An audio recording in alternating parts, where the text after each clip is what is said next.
Innal hamdalillah nahmaduhu wa nasta'inuhu wa nastaghfiruh wa na'udzu billahi min shururi anfusina wa min sayyiati a'malina. May yahdihillahu fala mudilla lahu wa may yudlil fala hadiya lahu. Wa asyhadu an la ilaha illallah wahdahu la syarika lah wa asyhadu anna Muhammadan 'abduhu wa rasuluh. Ya ayyuhalladzina amanu taqullaha haqqa tuqatih wa la tamutunna illa wa antum muslimun. Ya ayyuhan nasu taqu rabbakumul ladzi khalaqakum min nafsin wahidah wa khalaqa minha zawjaha wa batha minhuma rijalan katsiran wa nisaa'a wattaqullaha alladzi tasaaluna bihi wal arham innallaha kana 'alaikum raqiba. Ya ayyuhalladzina amanu taqullaha wa qulu qawlan sadida yuslih lakum a'malakum wa yaghfir lakum dhunubakum wa may yuti'illaha wa rasulahu faqad faza fawzan 'azima. Amma ba'd. Ma'asyiral muslimin, sidang salat Jumat rahimakumullah.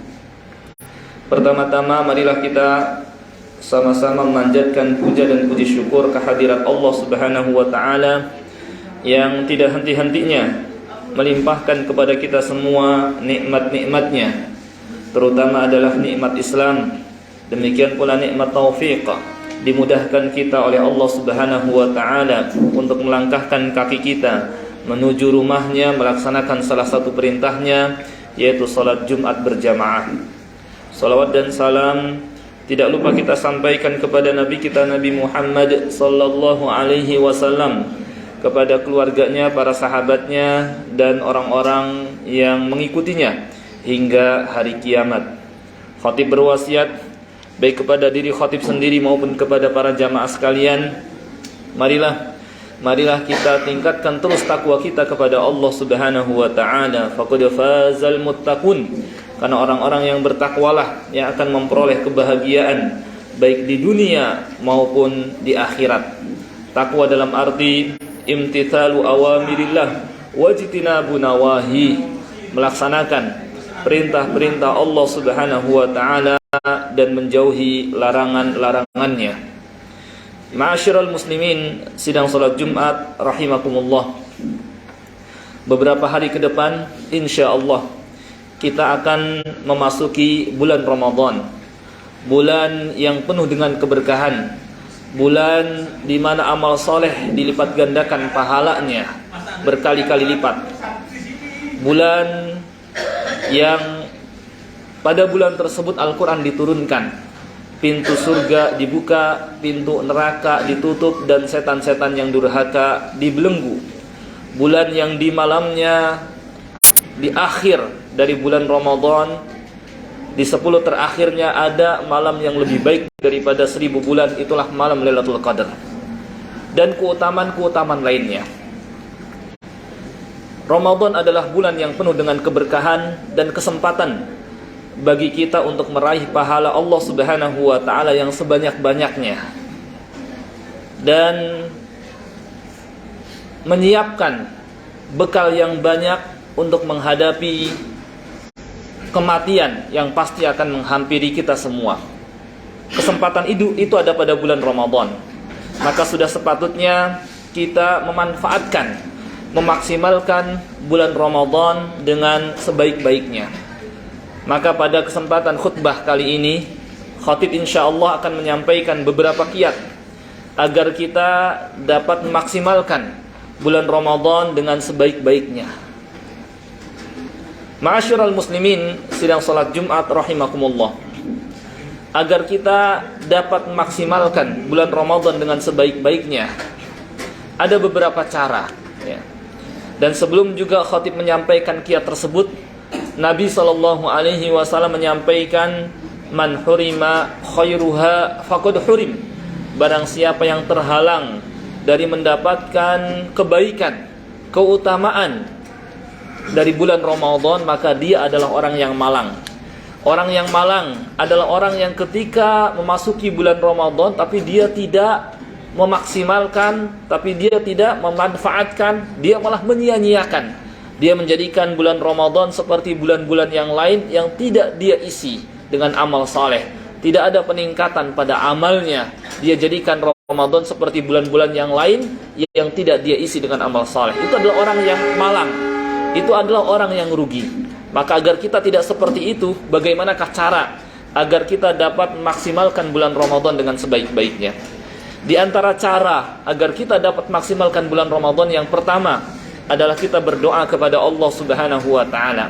Mohon kepada Allah Subhanahu wa taala terutama 3 hal. Yang pertama, kita minta kepada Allah Subhanahu wa taala agar disampaikan ke bulan Ramadan. Tetapi tidak cukup sampai di sini. Yang kedua adalah kita mohon kepada Allah Subhanahu wa taala agar setelah kita sampai di bulan Ramadan, Allah Subhanahu wa taala memberikan kita taufik, kemudahan, bantuan, pertolongan agar kita dapat mengisi bulan Ramadan dengan sebaik-baiknya. Dan tidak cukup sampai di sini, yang kita minta kepada Allah Subhanahu wa taala juga adalah agar Allah Subhanahu wa taala menerima amal ibadah yang kita lakukan. Kenapa 3 hal ini kita minta? Karena yang pertama, kita minta kepada Allah agar disampaikan karena ada sebagian saudara-saudara kita yang ternyata nggak kesampaian ke bulan Ramadan, dan ternyata ajal keburu menjemputnya, dan ternyata Ramadan kemarin adalah Ramadan terakhirnya, yang ternyata dia tidak berjumpa lagi dengan bulan Ramadan yang akan datang. Maka kita minta kepada Allah agar disampaikan. Tetapi tidak cukup sampai di sini, karena banyak orang yang bertahun-tahun menjumpai Ramadan, ya, berada di bulan Ramadan, ya, tetapi sayang dia malah menyia-nyiakan, tidak dia isi dengan amal soleh. Kita nggak ingin seperti itu. Kita ingin kesempatan emas yang berharga ini, ya, kita dapat maksimalkan. Maka kita minta kepada Allah agar Dia memberikan kita taufik, bantuan, pertolongan agar kita dapat mengisi bulan Ramadan dengan sebaik-baiknya. Dan juga tidak cukup sampai di sini, karena banyak orang yang beramal soleh, mengisi bulan Ramadan dengan amal soleh, tetapi ada sebagian manusia yang ditolak, tidak diterima amalnya. Maka kita minta kepada Allah agar setelah kita beramal soleh, amal kita diterima oleh Allah Subhanahu wa ta'ala.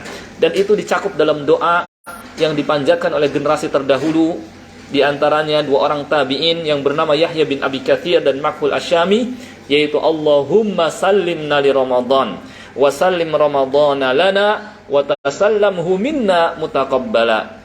Yang artinya, ya Allah, sallimna li Ramadan, selamatkan, jaga kami agar sampai ke bulan Ramadan. Kemudian wasallim Ramadana lana, jagalah Ramadan untuk kami agar kami dapat memaksimalkan. Dan yang ketiga adalah watasallamhu minna mutaqabbala, dan terimalah dari kami amal-amal kami. Inilah yang pertama yang perlu kita siapkan, berdoa kepada Allah Subhanahu wa taala, tidak bersandar kepada kemampuan kita. Karena boleh jadi kita di awal semangat, tapi kemudian setelahnya kita tidak semangat, ya. Ini yang pertama. Yang kedua, agar kita dapat memaksimalkan bulan Ramadan dengan sebaik-baiknya adalah hendaknya kita membiasakan beramal soleh dari sejak sekarang. Tidak menunggu nanti bulan Ramadan saya akan tingkatkan amal soleh, saya akan tambahkan, setelah mengerjakan yang wajib saya akan tambahkan dengan yang sunnah. Bahkan dari sejak sekarang kita biasakan, setelah kita mengerjakan yang wajib kita tambahkan dengan yang sunnah.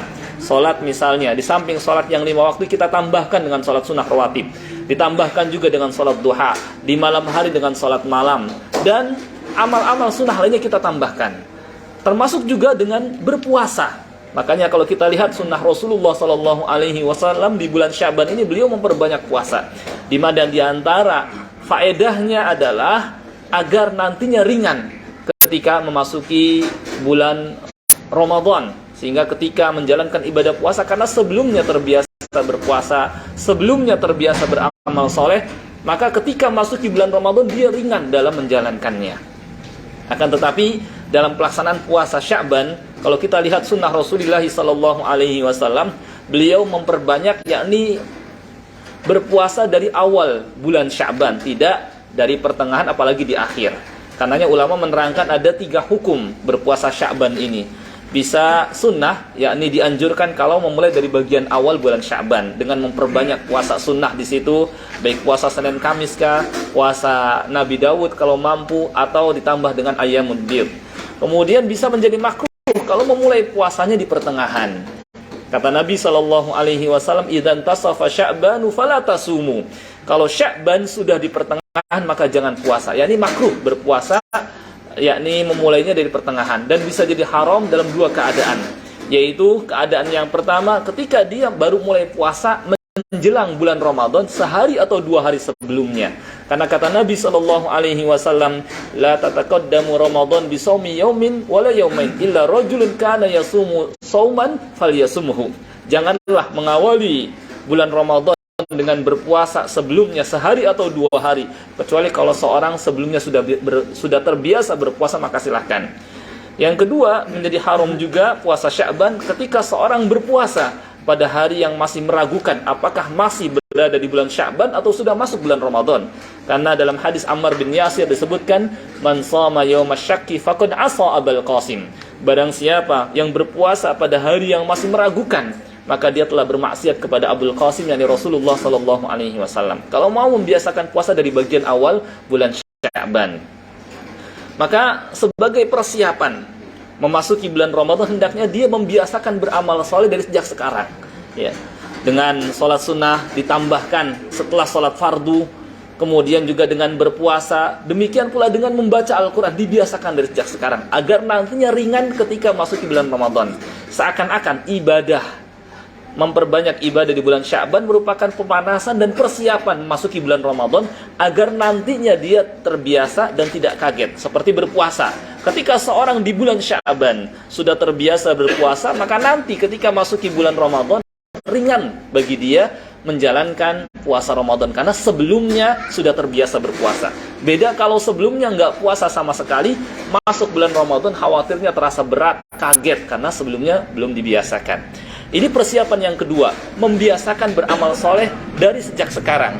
Demikian pula termasuk persiapan agar kita dapat maksimalkan bulan Ramadan dengan sebaik-baiknya adalah hendaknya kita mengetahui amal-amal yang disyariatkan pada bulan Ramadan, agar kita betul-betul yakni melakukannya, ya. Di samping yang wajib, ada amal-amal lain yang disyariatkan pada saat kita berpuasa Ramadan atau berada di bulan Ramadan, ya. Amal tersebut misalnya di waktu sahur kita makan sahur, ya, dan dianjurkan mengakhirkan makan sahur. Kemudian juga setelah kita makan sahur dan kita meniatkan untuk berpuasa, ketika tiba waktu subuh, ya, kita tentu ya wajib sholat subuh, jangan sampai ditinggalkan. Kemudian juga ditambahkan dengan sholat sunnahnya. Kemudian ketika kita di siang bulan Ramadan dianjurkan memanfaatkan dengan berdoa. Karena termasuk doa yang mustajab adalah doa orang yang berpuasa.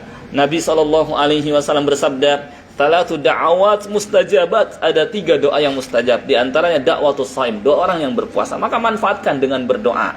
Demikian pula manfaatkan juga di waktu siang atau di waktu duha menjelang siangnya kita melakukan sholat duha yang bisa 2, bisa 4, bisa 6, bisa 8 dan seterusnya. Kita manfaatkan dengan sholat duha. Karena bulan Ramadan amal soleh dilipat gandakan pahalanya.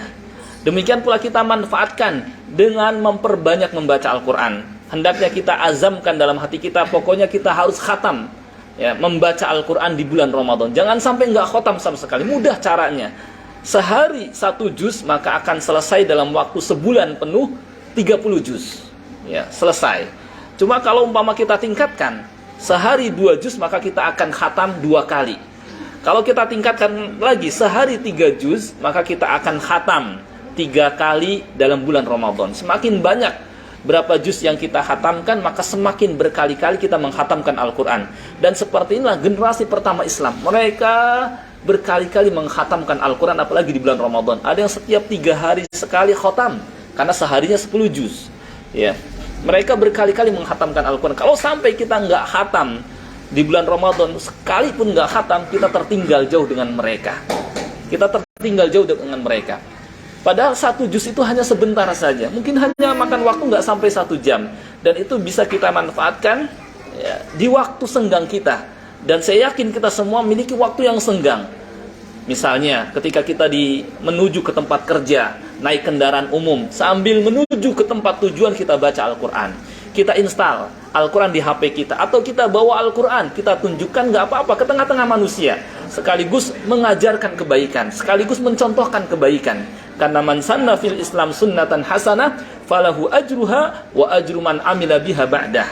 Barang siapa memberikan contoh yang baik dalam Islam, kemudian diikuti oleh yang lain, maka dia dapatkan pahala dia dan pahala orang lain yang mengikutinya. Maka kita tunjukkan ke tengah-tengah manusia, baca Al-Quran, ya. Kalau kita lihat pada umumnya orang ketika berada di kendaraan umum, di biskah, di kereta kah, rata-rata yang mereka lihat, rata-rata yang mereka perhatikan di HP mereka antara media sosial, terkadang mereka melihat YouTube, berita, game, antara ini. Jarang di antara manusia membuka Al-Quran. Padahal kalau dia buka Al-Quran sambil menuju ke tempat tujuan, insya Allah akan khatam itu Al-Quran 1 juz. Ada yang sampai ke tempat tujuan 1 jam perjalanan, itu sudah selesai 1 juz. Tapi jarang sekali orang yang membuka, menengok Al-Quran. Padahal dengan Al-Quran mereka akan pulang menghadap Allah Subhanahu wa Ta'ala dengan membawa pahala yang banyak, membawa bekal yang banyak. Kita mengetahui bahwa setelah kita meninggal dunia, kita akan berada di alam kubur. Di alam kubur, alam yang panjang, yang manusia berada di alam kubur, ada yang sudah puluhan tahun, ada yang sudah ratusan tahun, bahkan ada yang sudah ribuan tahun, perjalanan yang panjang. Kalau kita tidak menyiapkan atau membawa bekal yang banyak, kita akan menyesal di sana. Sebagaimana dalam kehidupan dunia saja, ketika kita hendak mengadakan perjalanan yang panjang, kalau kita nggak bawa bekal yang cukup, yang ada kita akan menyesal. Maka kesempatan di bulan Ramadan adalah kesempatan kita membawa bekal yang sebanyak-banyaknya, pahala yang sebanyak-banyaknya, dan salah satu cara untuk mendapatkan pahala yang sebanyak-banyaknya adalah dengan baca Al-Quran. Maka sempatkan baca Al-Quran. Jangan sampai di HP kita semua ada, media sosial dengan berbagai macam namanya ada, ya, berita, YouTube semua ada, aplikasi berbagai macam bentuknya ada, ya. Tetapi Al-Quran nggak ada. Ini ya akan membuat waktu kita nggak berkah, ya. Bagaimana kok orang-orang terdahulu mereka sampai berkali-kali menghatamkan Al-Quran? Ada yang setiap 3 hari sekali khatam, sepekan sekali khatam. Hal itu adalah karena keadaan mereka di hadapan Al-Quran seperti keadaan kita di hadapan handphone, yang sebentar-sebentar dilihat, yang sebentar-sebentar ditengok. Silahkan, boleh kita lihat aplikasi, media sosial, dan apa saja yang ada di handphone. Cuma jangan sampai lupakan Al-Quran. Jangan sampai melupakan Al-Quran. Inilah yang Rasulullah SAW sedihkan. Beliau pernah mengadu kepada Allah. Wa qala ar-rasulu ya rabbi inna qaumi ittakhadhu hadzal qur'ana mahjura. Rasul mengadu, ya Rabbi, sungguhnya kaumku telah menjadikan Al-Quran sebagai sesuatu yang ditinggalkan, ya. Dan bulan Ramadan sebagaimana kita katakan adalah bulan diturunkan Al-Quran, merupakan kesempatan dan tepat sekali kalau kita isi dengan memperbanyak membaca Al-Quran. Dan Rasulullah SAW sendiri di setiap malam didatangi oleh malaikat Jibril dan bertadarus Al-Quran. Maka manfaatkan siang dan malam bulan Ramadan dengan memperbanyak membaca Al-Quran. Jangan sampai kita nggak hatam sama sekali, ya. 1 juz hanya sebentar, ya. Nah, ini diantara kiatnya, yakni kita mengetahui amal yang disyariatkan pada bulan Ramadan, termasuk juga di malam harinya, ya. Ketika pertama, yakni sudah tiba waktu maghrib, segera berbuka, jangan menundanya. Kata Nabi SAW, la yazalun nasu bi khairin ma'ajjalul fitr. Manusia akan berada dalam kebaikan selama mereka menyegerakan berbuka. Demikian pula di malam harinya, seusai salat Isya dilanjutkan dengan salat tarawih. Yang keutamanya kata Nabi SAW, man qama ramadhana imanan wa ihtisaban ghufira lahu ma taqaddama min dhanbi. Barang siapa yang melakukan qiyam Ramadan, salat tarawih, ya, karena iman dan mengharapkan pahala, maka akan diampuni dosa-dosanya yang telah lalu. Aqulu qouli hadza wa astaghfirullahal azim li wa lakum.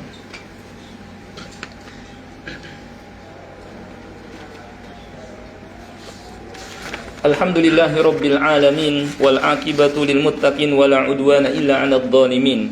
Asyhadu an la ilaha illallah al malikul haqqul mubin wa asyhadu anna Muhammadar Rasulullah Shadiqul wa'dil amin. Allahumma salli wa sallim ala nabiyyina Muhammad wa ala alihi wa sahbihi ajma'in. Amma ba'd.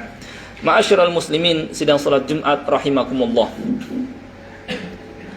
Ketika kita sedang berpuasa, kita bukan hanya dituntut untuk menjaga dari hal-hal yang membatalkan, dari makan, minum, dan syahwat. Demikian pula kita dituntut untuk menjaga puasa kita. Karena terhadap puasa ini ada hal yang membuat batal puasa dan ada hal yang membuat sia-sia puasa seseorang. Ya. Yang membuat batal seperti yang sudah kita ketahui, yaitu makan, minum, dan yakni memenuhi syahwatnya, berjima. Ya. Sedangkan yang merusak pahala diantaranya adalah tidak menjaga lisan dan tidak menjaga tangannya. Kata Nabi SAW, "Malam yada qaula zur wal amal bihi falaysa lillahi hajatun fi ayyada'a ta'amahu wa syarabah." Barang siapa yang ketika sedang berpuasa tidak menjaga lisannya dari berkata dusta, maka Allah nggak butuh dia dengan meninggalkan makan dan meninggalkan minumnya. Menunjukkan bahwa kalau seseorang ketika berpuasa dia tidak menjaga juga lisannya, masih saja berdusta, masih saja ghibah, ngomongin orang, masih saja namimah, ngadu domba, masih saja menghina orang lain, mencela orang lain, maka Allah nggak butuh dengan dia meninggalkan makan dan minumnya. Ya, secara hukum sah puasa tapi tidak mendapatkan pahala, hanya mendapatkan lapar dan haus saja. Kan sayang seperti ini. Sudah lapar, sudah haus, cuma tidak mendapatkan pahala apa-apa. Maka Nabi SAW bersabda, "Rubba sha'imin laisa lahu min siyamihi illal ju'." Betapa banyak orang yang berpuasa tapi dia tidak mendapatkan pahala apa-apa selain rasa lapar saja. Maka hendaknya kita jaga juga, kendalikan lisan kita dan tangan kita. Makanya Nabi SAW pernah bersabda, "Idza kana yaumu shaumi ahadikum." Ketika kalian sedang berpuasa, fala yarfuth, maka jangan berkata kotor, wala yaskhab, dan jangan berteriak-teriak. Kalau yang ringan saja disuruh ditahan, apalagi yang jelas-jelas seperti mencaci maki orang lain, menghina, berkata dusta, ghibah, namimah, tentu lebih diharamkan lagi. Ya, ditahan. Kemudian kata Nabi SAW, "Fa in sabbahu ahadun aw qatalah." Kalau ketika sedang berpuasa ada orang yang mencaci maki dia atau mengajaknya berkelahi, falyakul, katakan, "Inni mur'un shaim," saya sedang puasa. Di sini Rasulullah SAW menerangkan kepada kita bahwa puasa itu pada hakikatnya bukan hanya menahan diri dari makan, minum, dan syahwat, tapi juga dilatih agar kita punya pengendalian diri. Maka karenanya orang yang berpuasa karena sudah terlatih mengendalikan diri sebagaimana dia menahan nafsunya, menahan dari makan, minum, dia punya pengendalian diri. Dan Nabi SAW menyarankan kalau diajak sampai dicaci maki, diajak berkelahi seperti remaja-remaja yang kadang diajak tawuran, Rasulullah SAW menyarankan, katakan, "Inni mru'un shaim," saya sedang puasa.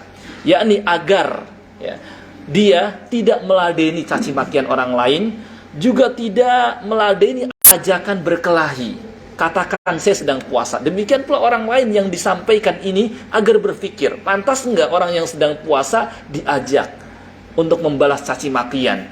Pantas enggak orang yang sedang puasa diajak untuk berkelahi tawuran? Tidak pantas. Maka Nabi SAW katakan kepada orang tersebut, saya sedang puasa. Ya, ini untuk menjaga puasa kita. Karena puasa itu ibarat tameng, pelindung dari maksiat, pelindung juga dari neraka. Tapi kalau kita tidak jaga puasa kita, maka pelindung ini seperti tameng yang bolong, yang tidak melindungi fisik badan kita dari bahaya.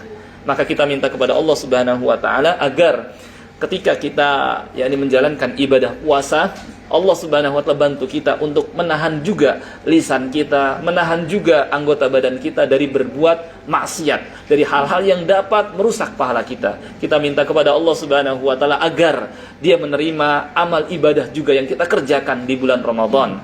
Allahumma salli ala Muhammad wa ala ali Muhammad kama sallaita ala Ibrahim wa ala ali Ibrahim innaka Hamidum Majid. Allahumma ighfir lil muslimina wal muslimat wal mu'minina wal mu'minat al ahya'i minhum wal amwat innaka sami'un qaribun mujibu da'awat. Rabbana ighfir lana wa li ikhwanina alladhina sabaquna bil iman wa la taj'al fi qulubina ghillan lil ladzina amanu rabbana innaka ra'ufur rahim. Rabbana atina fid dunya hasanah wa fil akhirati hasanah wa qina adzaban nar. Subhana rabbika rabbil izzati amma yasifun wa salamun alal mursalin walhamdulillahi rabbil alamin.